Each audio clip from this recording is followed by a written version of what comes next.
एक खबर जो इस वक्त आई है वो ये है कि टेस्ला, जो कि दुनिया की एक बड़ी कंपनी है, उसके अब सीएफओ इंडियन ओरिजिन से चुने जा चुके हैं। अगर मर्दमशुमारी और उस पर बुनियाद करते हुए नई हल्का बंदियों को वजह बनाकर इंतखाबात को डिले करने की कोशिश की गई। अम्बेसडर साहब, हम बातें करते हैं डेमोक्रेसी डेमोक्रेसी सारा टाइम। अगर पॉलिटिकल पार्टीज के अंदर चले जाएं तो जो तालीम इन्होंने हासिल की है वो इंडिया से ही हासिल की है, यानी वहाँ के ही एजुकेशनल इंस्टीट्यूशंस से ये पढ़े हुए हैं। बनाई, रेलवेज बनाई, वो सारा काम किया। अब हम एक आज़ाद मुल्क के तौर पर हमें चाहिए था कि हम अपना एक सिस्टम इवॉल्व करते हैं। हमारी बदकिस्मती कि हमारे फाउंडर कायदे आज़म मोहम्मद अली जिन्ना चले गए।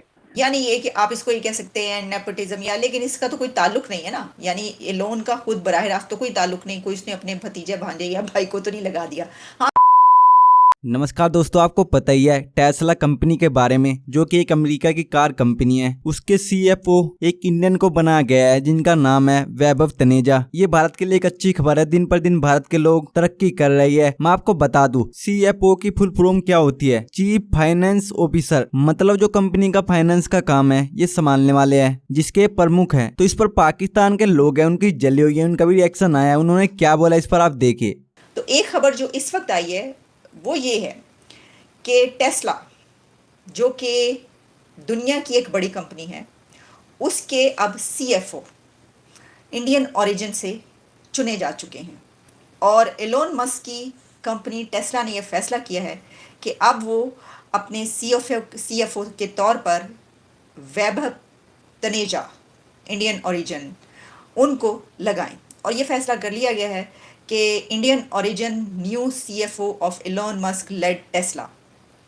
इससे पहले जो इसको कर रहे थे कंडक्ट सारा एज ए सीएफओ, उनकी तरफ से एक स्टेटमेंट आई है और एक उनकी तरफ से जो है वो नोटिस आप कह लें या स्टेटमेंट कह लें, वो सामने आ रहा है, जिसमें उन्होंने कहा है कि वो जो हैं वो शुक्रिया अदा करते हैं, थैंक यू करते हैं, और उन्होंने बड़ा ही अच्छा टाइम गुजारा और ये सब हुआ।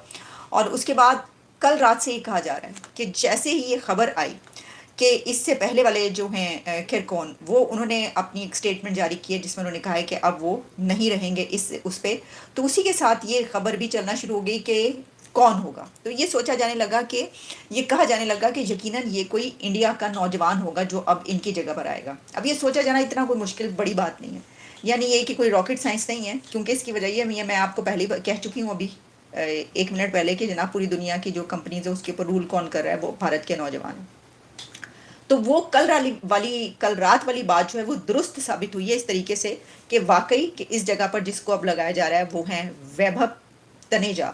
और इन्होंने इनकी सारी ज़िंदगी और जो तालीम इन्होंने हासिल की है वो इंडिया से ही हासिल की है, यानी वहाँ के ही एजुकेशनल इंस्टीट्यूशंस से ये पढ़े हुए हैं। तो ये कौन है आपको इनके बारे में बताएंगे। और इससे ये पता चलता है कि एक और बात वो ये भी कही जा रही है कि देखिए, क्योंकि जो एलोन है वो अपनी कंपनी को लाना चाह रहा था इधर, अपना सारा काम जो है वो इंडिया में दाखिल करना चाह रहा था, वहाँ पे बिजनेस भी हासिल करना चाह रहा था। तो अब वो ये वाले जो स्टेप्स ले रहे हैं एलोन मस्क साहब, वो इसलिए ले रहे हैं ताकि वो ज़्यादा अच्छे तरीके से जो है, यानी उनको यहाँ पर ज़्यादा जगह मिले। लेकिन देखिए, यानी ये कि आप इसको ये कह सकते हैं नेपोटिज्म, या लेकिन इसका तो कोई ताल्लुक नहीं है ना, यानी एलोन का खुद बराह रास्त तो कोई ताल्लुक नहीं, कोई उसने अपने भतीजे भांजे या भाई को तो नहीं लगा दिया। हाँ, वो जिस कंट्री में आ रहा है अपने कारोबार के लिए, अपना बिजनेस ला रहा है, उस कंट्री से उसने सोचा कि क्यों ना लगा दिया जाए। अब ये कोई इतनी बड़ी बात इसलिए नहीं है कि एलोन मस्क तो ये पहले से ही जानते हैं कि पूरी दुनिया में जो मतलब टैलेंट के बिना पर भी तो हो सकता है ना। ये भी तो है कि हाँ, अगर वहाँ से टैलेंट ना निकलता होता, लेकिन वहाँ से टैलेंट निकलना तो कोई बड़ी बात है ही नहीं, तो इसको इस तरीके से जो है वो नहीं लिया जा सकता। अच्छा जी, अब इसमें जो है मैं आपको ये बता दूं कि जो वैभव हैं तनेजा साहब, उन्होंने वो एक कॉमर्स ग्रेजुएट है और उन्होंने अपनी बैचलर्स ऑफ कॉमर्स डिग्री जो है वो दिल्ली यूनिवर्सिटी से हासिल की है। बिटवीन 1996 एंड 1999 के दौरान उन्होंने ये डिग्री हासिल की। और उसके अलावा उन्होंने चार्टर्ड अकाउंटेंसी जो है वहाँ उसकी तालीम हासिल की और from institute of chartered accountants of India between 1997 and 2000 के दरमियान उन्होंने ये डिग्री हासिल की है।